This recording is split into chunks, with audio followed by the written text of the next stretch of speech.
Mañanas en Libertad, con Luis del Pino. Pues a lo tonto modorro ya son las 8, así que vamos con las noticias de las 8 con la ayuda de doña Carmen Carbonell.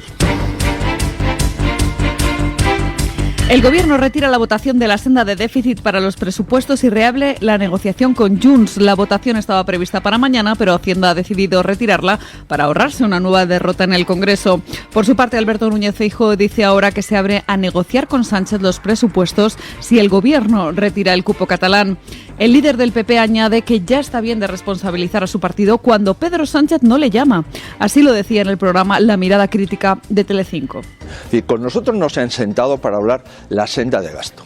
Primer punto. Segundo, en esa senda de gasto de la que hablan, hacen un reparto muy sorprendente. Del 2,5% de déficit de las administraciones públicas, el gobierno se queda con el 96%, 2,4%, y a las comunidades autónomas le da el 4% de esa senda de déficit. Por lo tanto, el incremento de gasto para el gobierno central y los mayores ajustes para las comunidades autónomas que tienen que gestionar la sanidad, la educación y los servicios públicos. Oiga, no tiene ningún sentido que del 2,5% de déficit, insisto, el 2,4% se lo queda el gobierno y el 0,1% se lo da a las comunidades autónomas. Pero en fin, creo que ya está bien de echarle la culpa de los problemas de la minoría parlamentaria en la que está el gobierno, de la incapacidad de entenderse con sus socios, de la incapacidad de aprobar leyes. Ya está bien de que le echen la culpa a una oposición con la que ni negocian, ni se sientan, ni buscan acuerdos. Frente a las declaraciones de Feijóo, el gobierno de Pedro Sánchez seguirá negociando con el partido de Puigdemont para ganarse los 7 votos que necesita para sacar adelante los presupuestos. De momento, el gobierno gana tiempo para lograr su objetivo, el de tener esos presupuestos de 2025 y no prorrogar de nuevo los de 2023, pero no va a ser fácil por su fragilidad parlamentaria. Ya está bien, dice Feijóo, de que el gobierno le eche la culpa. ¿Se dan ustedes cuenta de que Feijóo siempre está a la defensiva? Siempre se está defendiendo de lo que dice el gobierno. O sea, tenemos el peor gobierno de la historia. Tenemos un gobierno que vende España a trozos, aliado con toda la escoria internacional, aliado con toda la escoria interna. No hay enemigo externo o interno de España con el que Sánchez no se lleve bien. Y Feijóo a la defensiva. Y Feijóo de nuevo ofreciendo pactos a Sánchez. Que bueno, que si retira el cupo catalán, que entonces negocia con él con los presupuestos.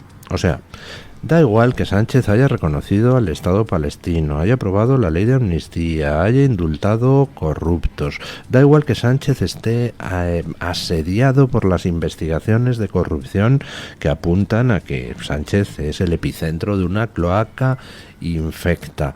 Da igual que Sánchez esté gobernando apoyado por Bildu. Da igual lo que haga Sánchez. Siempre el PP le ofrece pactar a cambio de que la última barbaridad se retire, pero ya damos por buena todas las anteriores. Y lo malo es que un mes después ya el PP pacta con el PSOE ya sin que ni siquiera retire la última barbaridad. Sistemáticamente así, año tras año. La culpa de que estemos como estamos la tienen quienes, pudiendo hacer, porque argumentos no les faltan, una oposición a cuchillo, a lo que se dedican, porque dice Feijóo que no es su estilo, es a fingir una oposición de guante blanco. ¿Ustedes se creen que es normal que el Partido Popular siga sin citar a Begoña Gómez a la comisión de investigación del Senado? Siempre tienen que ser los medios de comunicación los que vayan haciendo. Y el Partido Popular pone las manos detrás de la cabeza y se estea. Y la duda terrible, bueno, yo ya no tengo dudas hace mucho, pero la duda terrible que tienen muchos ciudadanos es: el Partido Popular se estea porque es más cómodo, porque no se atreve a ir de frente, o porque en realidad es cómplice de todo el asunto y simplemente está ahí para pastorear a la base de la derecha para que vaya aceptando poco a poco todo lo que va haciendo el PSOE. Esa es la duda existente en estos momentos en muchos votantes. ¿Qué tendría que hacer Sánchez para que el PP hiciera una oposición a cuchillo? No sé, salir con un Kalashnikov por mitad de la Gran Vía disparando a gatitos. Pues yo creo que ni eso. O sea, en ese caso concreto yo creo que saldría Feijóo a decidir que está dispuesto a retomar el diálogo con Sánchez siempre y cuando prometa no disparar a más gatitos. En fin, mientras tanto, Sánchez, pues ya les dije que iba a la ONU a tratar de aparentar que es el alumno aventajado en esto de censurar la opinión pública. Y así es. Ha ido a la ONU a aparentar que es el alumno aventajado y se ha reunido pues con otro alumno que es un poco más brillante que él en ese tema de censurar a quienes no opinan como la izquierda progre woke. Escuchen. Pedro Sánchez pide en la ONU crear un foro mundial contra las fake news a la hora de presentar su plan contra la mal llamada máquina de fango, bajo el lema del que está luchando contra lo que él considera los enemigos de la democracia. El presidente del gobierno ha coordinado la iniciativa con Lula da Silva, quien también dice que la democracia vive su momento más delicado desde la Segunda Guerra Mundial. El auge de los movimientos ultraderechistas obedece también a una buena coordinación internacional entre sus promotores y sus responsables políticos. Nos estamos enfrentando a adversarios poderosos, con importantes fuentes de financiación, que nutren redes de contacto a escala global. Me decía el presidente Lula que han tenido sus convenciones en Brasil, han hecho también convenciones en España.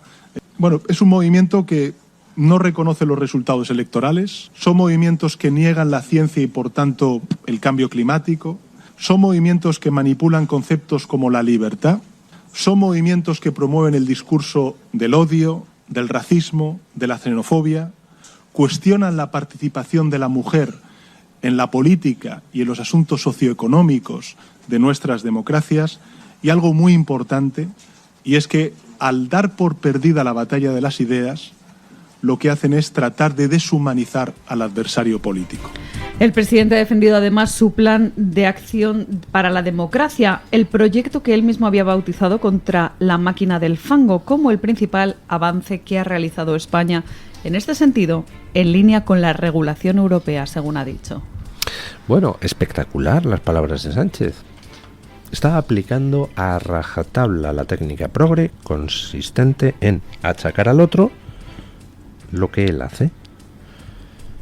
Que dice que los otros, los adversarios, se coordinan a nivel internacional. Hombre, más coordinados que estáis vosotros los de la internacional progre woke, imposible. Que disponen de mucho dinero. Hombre, más dinero del que disponéis vosotros, que controláis prácticamente todos los gobiernos de Occidente ya, imposible. Que luchan contra la democracia. Hombre, lucha contra la democracia la vuestra, que queréis acallar las opiniones disidentes, que cuestionan que atacan el papel de la mujer en la política. No, hombre, no, los que atacáis el papel de la mujer sois vosotros, que entre otras cosas impulsáis leyes trans que están expulsando a la mujer de numerosos ámbitos, sustituyéndola por gente que dice que se siente mujer. Es espectacular. O sea, esa técnica ya la usaba Goebbels en la Alemania nazi.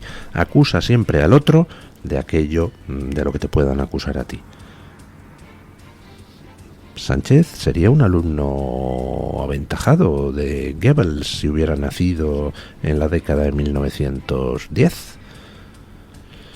Bueno, ha ido a la ONU a presumir de censor, de querer censurar las redes y demás, y se ha reunido con Lula. Lógico, Lula le lleva ventaja. Lula ya ha prohibido Twitter en Brasil.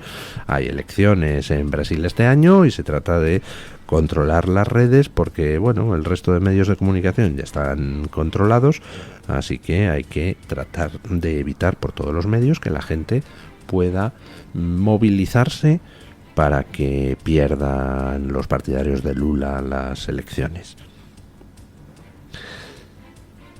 Comparen ustedes ese discurso de censura, ese discurso agresivo de Sánchez, pues con lo que decía Boric, defendiendo a la oposición venezolana, o con lo que decía Milei señalando cómo la ONU pues se ha transformado en una máquina de promoción de unos planes de ingeniería social que conducen a la autocracia socialista. Y fíjense en especial en una de las cosas que dice Sánchez. Dice, porque nuestros adversarios, esos que se coordinan tanto y tienen tanto dinero, tal, no reconocen los resultados electorales. Comparen esas palabras de Sánchez con las de Boric, denunciando cómo el dictador, asesino y torturador Maduro no reconoce que la oposición ha ganado las elecciones en Venezuela. ¿Quién de los dos está reconociendo los resultados electorales? Boric. ¿Quién no los está reconociendo? Sánchez, que todavía no ha reconocido los resultados de la oposición. ¿Ven ustedes a qué me refiero? Con esa táctica progre, woke, goebbelsiana, siempre consiste en acusar al contrario de lo que tú haces.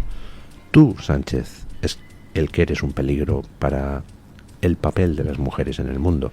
Tú, Sánchez, y tus amigos sois los que controláis en estos momentos los gobiernos y el dinero. Tú, Sánchez, y tus amigos sois los que coordináis acciones a nivel internacional. Tú, Sánchez, eres el que no reconoces resultados electorales. Tú, Sánchez, eres un peligro para la democracia. No aquellos que, con pocos recursos y con lo que buenamente pueden coordinarse a nivel individual, tratan de formar un frente común de naciones para defender la democracia frente a quienes queréis destruirla.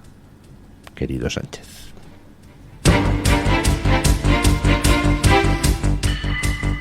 Les hablamos ahora de Venezuela. El expresidente José Luis Rodríguez Zapatero confirmó ayer que medió para que el líder opositor venezolano Edmundo González pudiera venir a España. Zapatero aún no se había pronunciado sobre las elecciones del pasado mes de julio en Venezuela, en las que intervino como observador dentro del Grupo de Puebla. Saben que he tenido un vínculo desde el año 2015, del 2016 al 2018 ejercí activamente en una tarea de facilitación y mediación, y eso consolidó un vínculo con ese país al que he procurado ayudar, y a muchos venezolanos y venezolanas. El señor González Urrutia ha expresado estos días, y por tanto pues ya me siento con una posibilidad de decir alguna cosa, que participé en una tarea de facilitación para su venida a España. Debo decir que cuando alguien facilita, cuando alguien media, debe ser extraordinariamente respetuoso. Es un derecho y un deber de mantener discreción y lealtad a las personas que han permitido, querido, que facilites en alguna tarea. Más allá de confirmar lo que era un secreto a voces, Zapatero evitó pronunciarse sobre el resultado electoral en la presentación de un libro en el Ateneo de Madrid. De hecho, frente al Ateneo tuvo lugar una protesta convocada por los exiliados venezolanos para denunciar la complicidad de Zapatero con los delitos de lesa humanidad que se dan hoy en Venezuela. Bueno, ayer se concentraron muchos venezolanos delante de la puerta del Ateneo, donde Zapatero iba a hablar de democracia. Tócate los nísperos. Por cierto, dentro de la charla, pues dejó algunas perlas, como que la España católica no era una España de verdad. En fin, ¿qué quieren que les diga? Bueno, los venezolanos fueron a llamarle de todo menos bonito. Y la verdad es que lo merece. Zapatero es un ser infecto que hace negocio con el dolor de la gente, que hace negocio con las torturas de la gente, que hace negocio con el asesinato de la gente. Zapatero es un señor que cobra de China, ese país genocida que está cometiendo un genocidio con los uigures denunciado por Amnistía Internacional, con más de 1 millón de personas encerradas en campos de reeducación, con una política de abortos obligatorios y selectivos para tratar de acabar con la etnia uigur. Zapatero defiende eso. Zapatero defiende a un régimen como el de Maduro, que utiliza la tortura sistemáticamente, como ha denunciado la propia ONU y otras organizaciones de derechos humanos. Zapatero es un ser infecto al que no le importa hacer negocio con la sangre de los demás. Y ayer los venezolanos fueron, como les digo, a llamarle de todo menos bonito. Y Zapatero reconoció ayer que efectivamente él medió en ese chantaje, en esa coacción, en esa extorsión, no sé cómo llamarlo penalmente, que el gobierno de Venezuela efectuó contra Edmundo González, con la anuencia del gobierno español y en la residencia del embajador español en Canarias, en presencia del propio embajador. Zapatero no ha perdido nunca la oportunidad de mediar para que la dictadura asesina y torturadora de Venezuela continuara en el poder. Yo espero que algún día Zapatero termine sentado ante la Corte Penal Internacional, porque es lo menos que merece. Hay en estos momentos una denuncia presentada precisamente por delitos de lesa humanidad contra Zapatero en la Audiencia Nacional. No sé si prosperará o no prosperará. Hoy Edmundo González, que ya fue recibido por Feijóo en el Congreso hace unos días, va a ser recibido de nuevo en el Congreso por Santiago Abascal.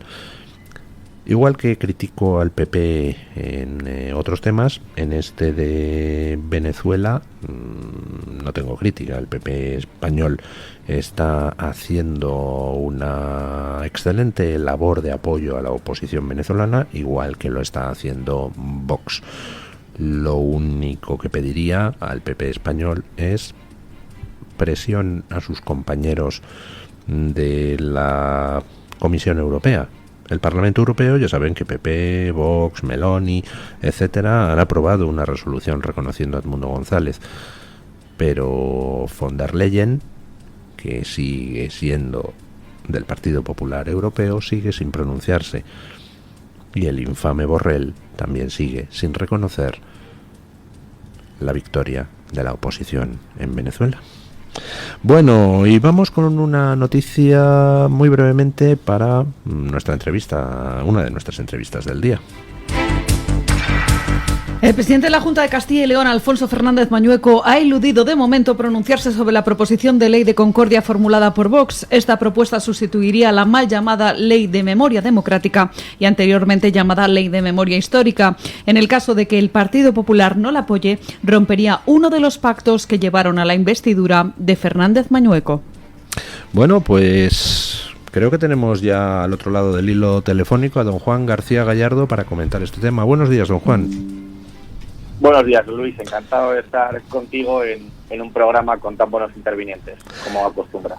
Bueno, don Juan, cuéntenos un poco qué ha pasado con esta ley de concordia en Castilla y León. Cuéntenos brevemente cuál ha sido la trayectoria del asunto. Bueno, pues voy a intentar hacer un análisis retrospectivo breve porque no es fácil. Nosotros acordamos entrar en el gobierno en marzo del año 2022. Para nosotros el tema del decreto de memoria histórica era una cuestión esencial para el pacto con el Partido Popular y marcamos un hito temporal de registrar la proposición de ley en junio del año 2022. Pero ya sabemos que al Partido Popular, cuando llega la hora de la verdad, siempre le tiemblan las piernas. Entonces eso nos exigió mucha flexibilidad, mucha negociación, paciencia infinita con nuestro socio y finalmente pudimos registrar esa proposición de ley la pasada primavera, en abril. Bueno, los hechos del pasado verano los conocemos todos y ahora cuando tocaba por turno someterla a debate, pues se han retractado, no han querido llevarla al pleno. Han tratado de torpedear que vaya al pleno con una maniobra inédita, que es la de tratar de impedir su debate, algo que bueno, ni siquiera el resto de grupos parlamentarios, los partidos localistas, Soria ya, la UPL e incluso el PSOE, pues han apoyado, porque es algo inadmisible, algo que no ha pasado en un parlamento autonómico en España nunca. Entonces, bueno, nosotros postulamos que pudiera someterse a debate y finalmente va a suceder. Y bueno, supongo que el Partido Popular, tal y como ha manifestado, pues la votará en contra. Un texto que le gustaba en abril, pues parece que en septiembre ya no le gusta. ¿Y qué razones está dando el Partido Popular de Castilla y León? ¿Qué razones está dando Alfonso Mañueco? Porque no entiendo qué argumento se puede dar para no aprobar una ley de concordia que lo que haga sea reconocer a todas las víctimas de todos los bandos en la guerra civil, en vez de ese maniqueísmo de las leyes de memoria democrática. ¿Qué argumento está dando Mañueco? Bueno, lo primero que hizo fue intentar una maniobra tramposa, que era la de pedir un informe no preceptivo, que ya habían pedido, que era el informe del Consejo Consultivo, y que la mesa ya había rechazado, y lo volvió a pedir, y como es natural y previsible, pues la mesa lo volvió a rechazar. Y bueno, no lo entendemos porque ninguna proposición de ley en las últimas 2 legislaturas ha requerido ese informe para su aprobación. Aprobamos una hace poco para servicios básicos en materia de salud y no iba con ese informe. Y eso es una ley que ha sido muy cuestionada por otros partidos porque no tenía un régimen sancionador. Y bueno, nosotros lo apoyamos porque era un tema de sanidad que había salido de la propia Consejería de Sanidad y que para el Partido Popular era muy importante. Nosotros también le damos importancia al mantenimiento de los servicios públicos, pero bueno, por no desviarme del tema, esa ley, por ejemplo, fue sin ese informe. Y ahora parece que para esta ley sí que hace falta. Bueno, pero lo que me está usted diciendo es que el Partido Popular ha intentado hurtar el debate por el procedimiento de retrasarlo, pedir informes, pero argumentos para votar en contra de esa ley de concordia, ¿ha dado alguno Mañueco? Bueno, yo le pregunté ayer porque tuvimos sesión de control por la tarde y Mañueco hizo pues lo que hace habitualmente, que es no contestar, salir pues con ataques a Vox y bueno, pues es una pena porque yo creo que nosotros nos merecíamos una respuesta, hemos sido muy leales con el Partido Popular durante este tiempo, pero yo creo que sobre todo su electorado se mereció una respuesta. Claro, es que el Partido Popular ha estado diciendo que esta ley era perfectamente constitucional, que ampliaba los derechos de las víctimas, pues eso, extendiéndolo a un mayor número de víctimas, no sé, hoy nos lo tendrán que explicar, digo yo, pero bueno, yo creo que hubiera sido lo suyo que las explicaciones las diera el señor Fernández Mañueco, que es con quien yo me estreché la mano, con quien yo firmé el acuerdo para que él fuera hoy presidente y que, bueno, pues en todos los temas sensibles para Vox, pues ha tratado de ir desmarcándose desde que está en solitario. Bueno, o sea que hoy votará el Partido Popular junto con el Partido Socialista para no aprobar una ley de concordia que trate de remediar los desafueros introducidos por esas leyes maniqueas de memoria histórica y de memoria democrática del Partido Socialista, ¿no? Bueno, pues nada, pues don Juan, muchísimas gracias por atenderme y nada, seguiremos atentos al desarrollo de la sesión hoy. Pues un placer, don Luis. Espero volver a charlar pronto. Eso espero yo también. Un abrazo. Un abrazo. Y vamos con don Williams Perdomo para que nos cuente qué trae hoy Voz Media en portada. Buenos días, don Williams. Muy buenos días, don Luis. Gusto en saludarle. Le comento que el día de hoy en Voz encontrarán que nuestro cofundador y jefe de contenidos y operaciones, Pablo Kleiman, entrevistó a Mossab Youssef, hijo de uno de los fundadores de Hamas. En la conversación hablan sobre la historia de Youssef y sobre la amenaza que representan los terroristas para Occidente. Y es que mientras estaba en una cárcel de Israel, Youssef fue reclutado por el servicio secreto israelí, para quien trabajó como espía dentro de Hamas durante 10 años. Tras su conversión al cristianismo y huyendo durante años de los terroristas, se le concedió asilo político en Estados Unidos. Esta entrevista la tendrán completa en nuestra página web y en nuestras distintas plataformas digitales. Entre tanto, la candidata demócrata a la presidencia, Kamala Harris, hizo un llamado para acabar con la oposición a las leyes abortistas en el Congreso de Estados Unidos. Desde el inicio de la campaña electoral, los demócratas han escogido el tema del aborto como uno de sus principales caballos de batalla contra los republicanos. Y finalmente comentarle que los datos sobre la votación anticipada por correo son buenas noticias para Donald Trump y el Partido Republicano. Y es que según los últimos informes, la ventaja demócrata en solicitudes de voto por correo se ha reducido más del 5% en Florida, casi el 15% en Carolina del Norte y más del 35% en Pensilvania. Estas y otras noticias las pueden ampliar en nuestra página web y en nuestras distintas plataformas digitales. Muchísimas gracias, don Williams.